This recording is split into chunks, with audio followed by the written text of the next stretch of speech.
Por eso costó $38,000. O sea, casi tú y yo la podríamos grabar aquí en el Ajusco.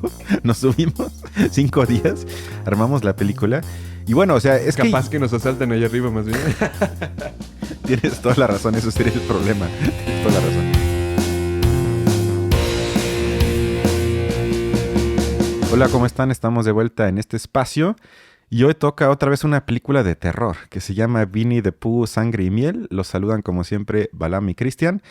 Y bueno, creo que sobra advertir que también sobre esta cinta no vamos a profundizar sobre el aspecto cinematográfico estético, que en este caso sería bastante simple, sino vamos a tratar si podemos extraer algunas ideas, si es que las hay, en esta película.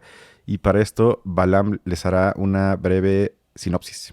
También hay que aclarar eso, o sea, realmente nosotros no estamos aquí comprometidos por un tiempo. Puede ser 1 hora, puede ser 10 minutos, en función de lo que nosotros encontremos de las películas. No tenemos en ese sentido límite, así que tampoco se extrañen si este episodio no dura muchísimo.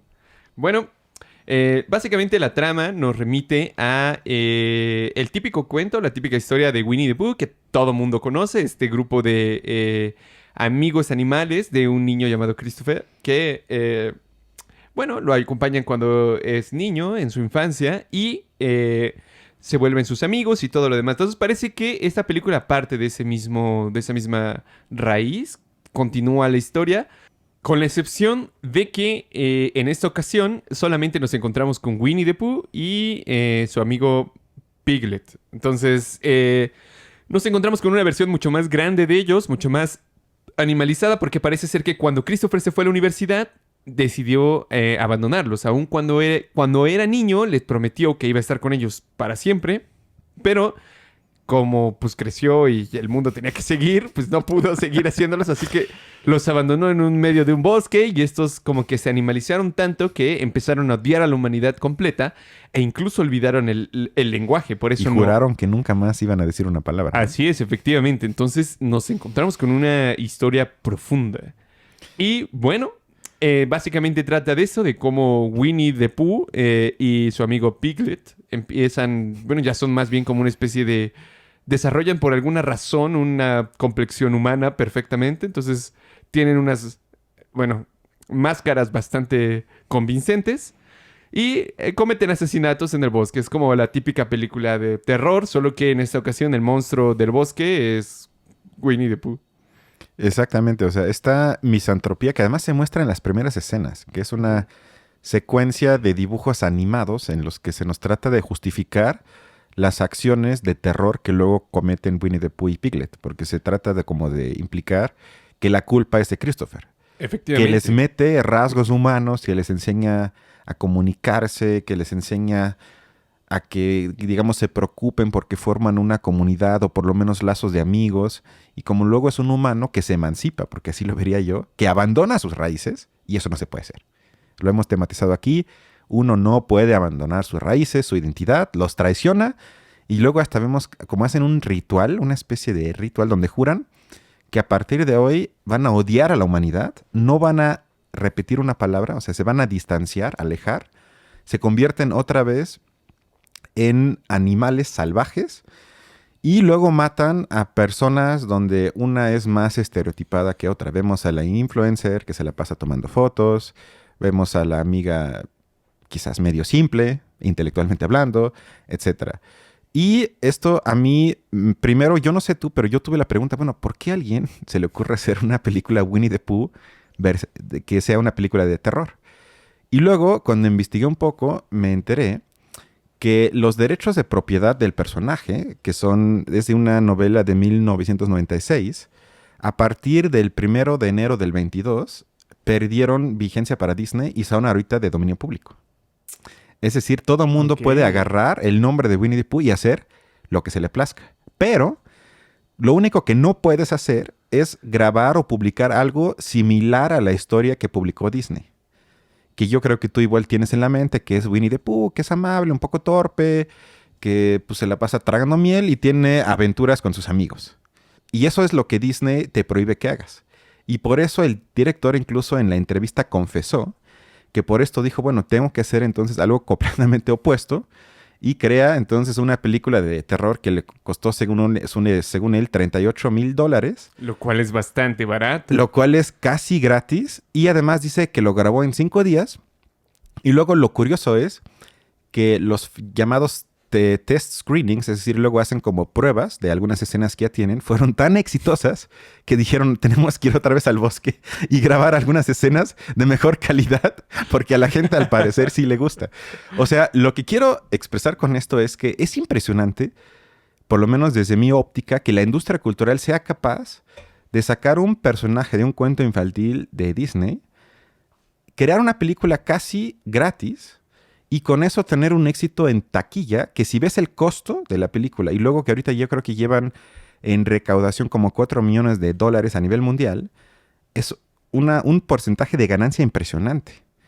Y como tú me podrás confirmar, no hay trama, no hay nada nuevo. Hay quizás, entre comillas, creatividad en cómo muere la gente, pero tampoco algo que nunca hayamos visto. Pero aún así tiene éxito en las taquillas, me parece fascinante. Es verdad, completamente. Yo, de hecho, justamente venía como...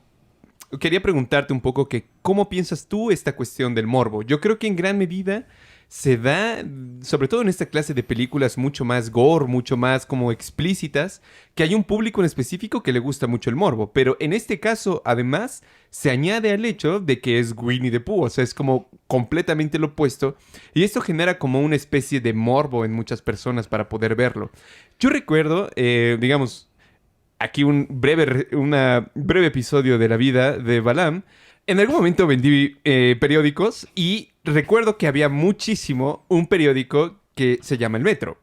Y todos los días era el periódico más vendido. O sea, habían distintos tipos. Estaba el Universal, estaba La Jornada, ¿no? Que tenían, digamos, temáticas mucho más políticas, mucho más sociales. Sin embargo, como después, digamos, me pude enterar, en general, Reforma se mantiene por El Metro.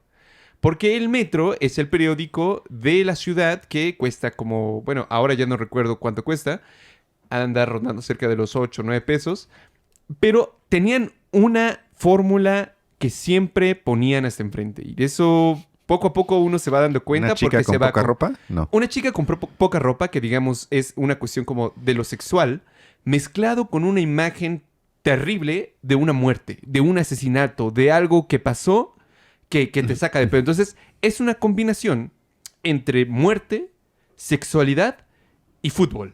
Ese tampoco podía Bueno, sí, fallar. cierto. Bueno, los deportes en general, pero con mayor Como énfasis va el en Cruz fútbol. Azul.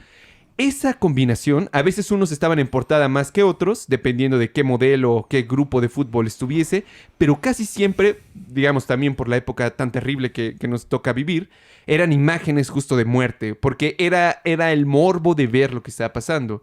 Y uno de los días que más, digamos, gente tuvo fue cuando murió alguna cantante famosa. Las ventas aumentaron, pero era más bien por esta cuestión. Yo quería preguntarte, ¿qué opinas de este fenómeno? ¿Por qué crees que se da el morbo?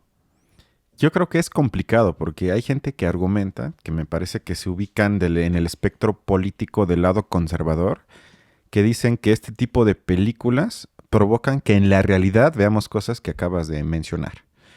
Y hay otra gente en la cual yo creo que yo simpatizo más, que argumenta que no es lo mismo una expresión artística, si se le puede llamar a esta película de esa manera, que la realidad, sino que quizás en el cine, en este caso, se pueden hacer cosas precisamente para que no las tengamos que vivir o experimentar en la realidad.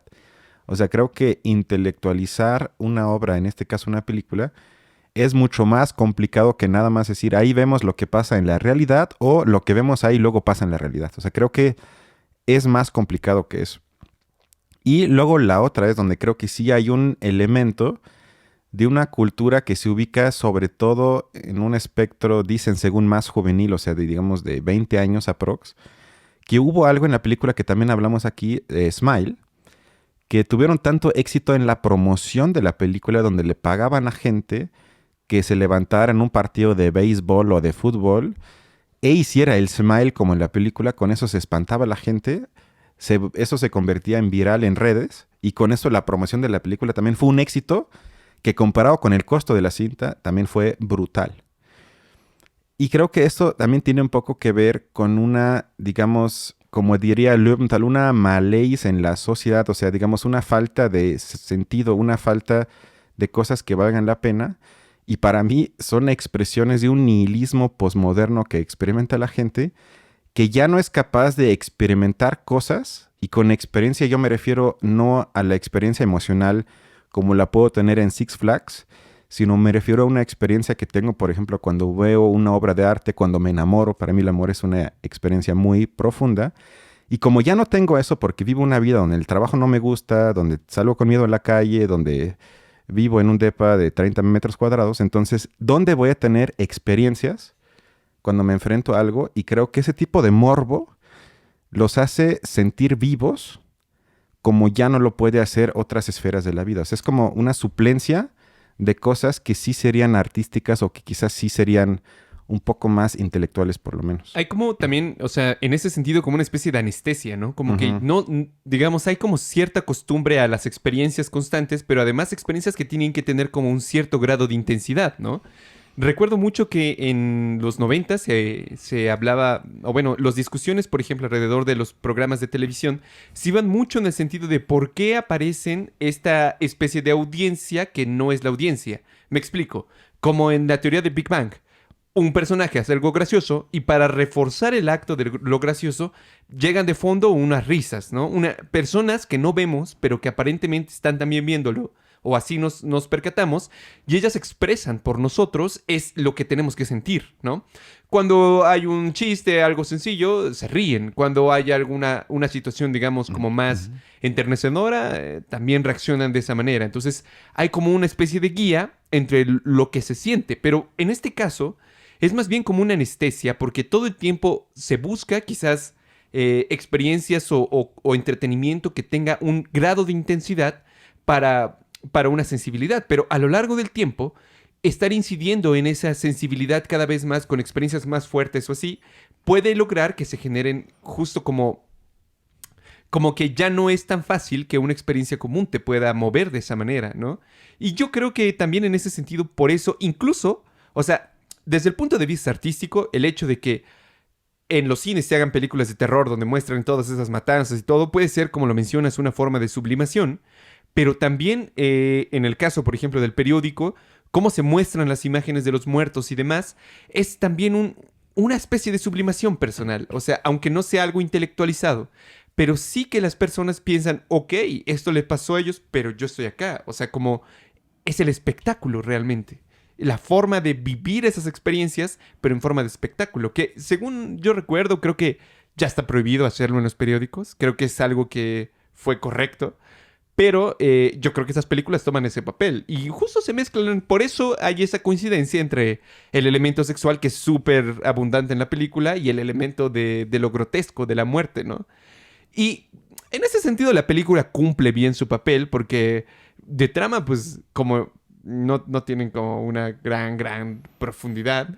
Y las mismas efectos especiales tampoco es que sean la gran cosa. No, por eso costó $38,000. O sea, casi tú y yo la podríamos grabar aquí en el Ajusco. Nos subimos 5 días, armamos la película.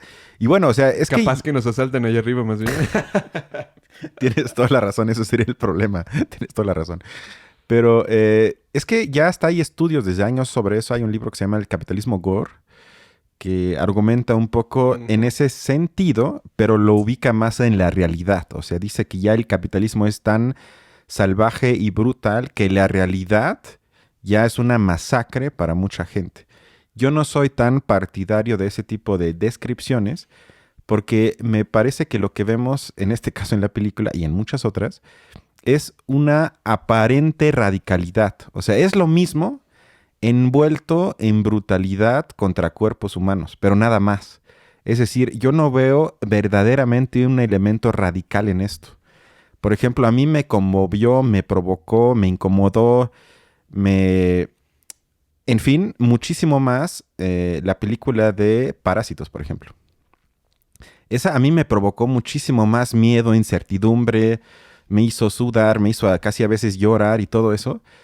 Es decir, que eso fue para mí mucho más una experiencia terrorífica que la película de Winnie the Pooh, Sangre y Miel, donde lo único que hay, Y para mí eso es lo único, aunque suene quizás contraintuitivo, es sangre y brutalidad contra cuerpos. Y miel.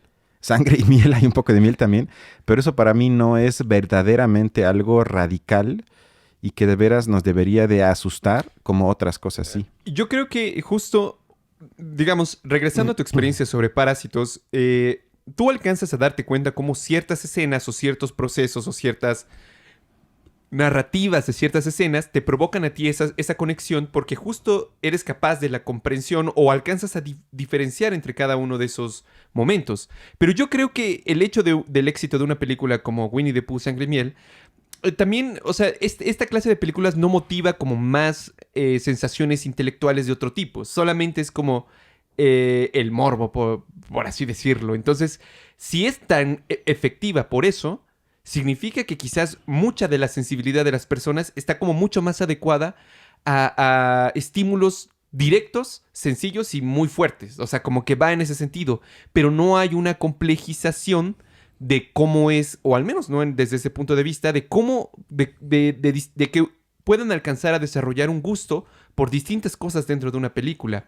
Como que el hecho de que haya sido tan exitosa nos habla de que en realidad sigue siendo muy en el fondo, muy como unilateral este gusto. No alcanza a desarrollarse hacia otros ámbitos. Bueno, no sé. Sí, o sea, yo lo único que diría que hasta el morbo lo he visto en películas mucho más inteligentes, o por lo menos con más ambición de complejizar.